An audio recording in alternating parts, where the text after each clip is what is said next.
I'm Jamie, and I'm a video producer at Asurion. Over the last year, I've gotten married and bought my first house. Now, it's time to make that home sweet home smart. I'll do it with a little help from my friends and our Asurion experts. This is Home Smart Home.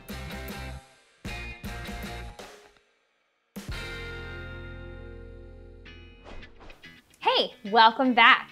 The smart home journey continues, but this episode's gonna be a little bit different.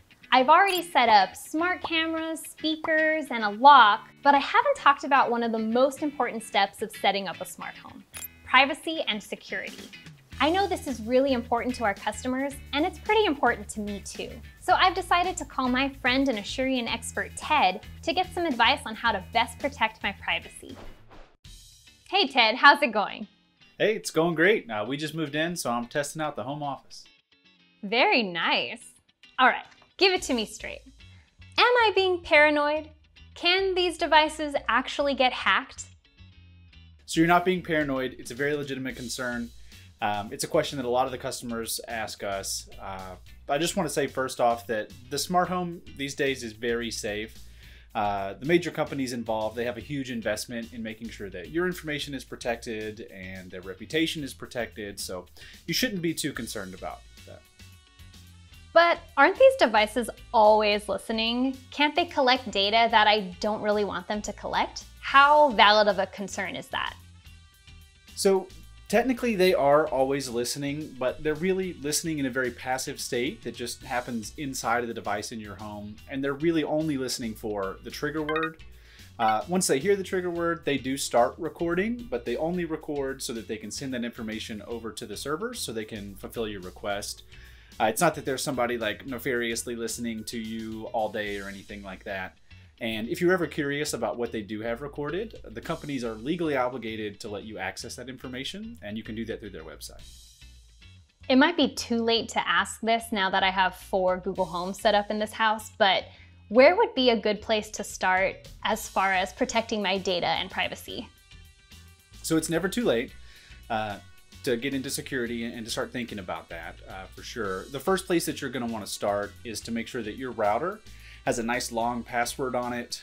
Security is in length when it comes to passwords. It's not really in complexity. So every character you add to that password exponentially increases the level of security involved there. So that's the first thing you want to do. The second thing you want to do is make sure that your network is split up into 2 separate pieces, and most modern routers give you that option. So you can have one network that is your personal network where your devices are on it, the smart home devices are on it, and then the secondary network would be called a guest network. You can have a separate place for people who come over. They can still use the internet but not have access to your main network. And it's not really like a trust thing. It's not that they don't trust you or you don't trust them. It's really just more that the fewer people that have the password to your main network, the safer you're going to be online. I'm glad it's nothing personal when I get thrown the guest password at a friend's house, so good to know. But speaking of splitting the network, how difficult is that to do?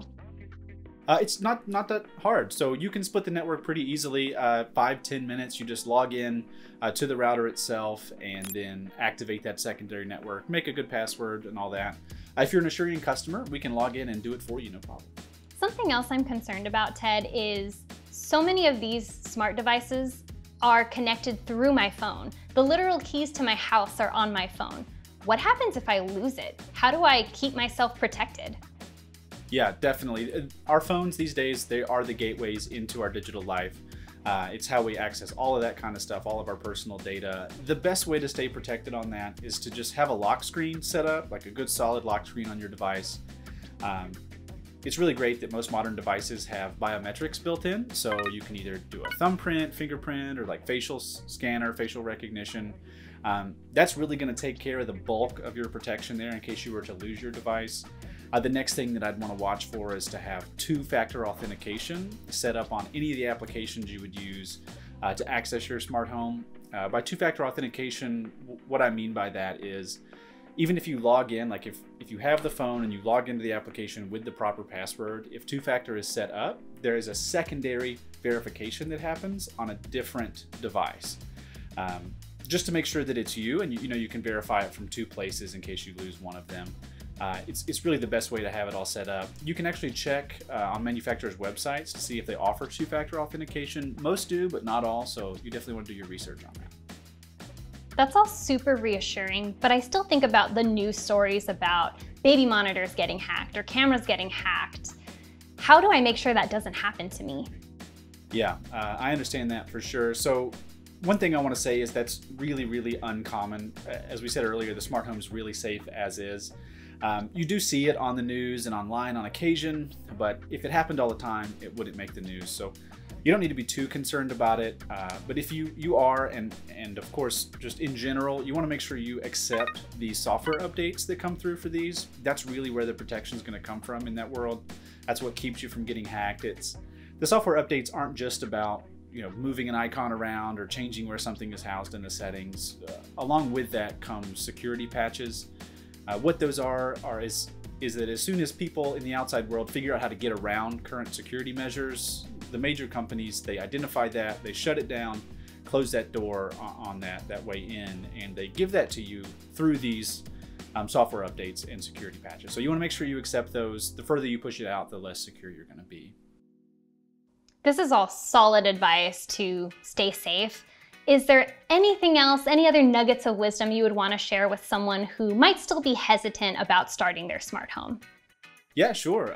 You just want to make sure that you take the extra time, like 30 minutes really, just to do the things we talked about, like good passwords, splitting up the network, two-factor authentication, security updates, all that. It doesn't take long, and it really adds to the already secure smart home life. If you're still concerned about getting hacked or security in general, you can actually buy separate devices that attach to these smart home devices. And what they do is they'll block the way that it listens and sort of changes the way that works, keep it even more secure. Great. This is awesome, Ted. Thank you so much for your time and your wisdom, and thanks so much for joining me. Yeah, you're very welcome. Thanks for calling. Okay, I feel a lot less paranoid now, and I'm definitely going to take the time to set some of these things up. The good news is, none of it seems super difficult, but if I ever get stuck, Ted's always a phone call away. Thanks for watching.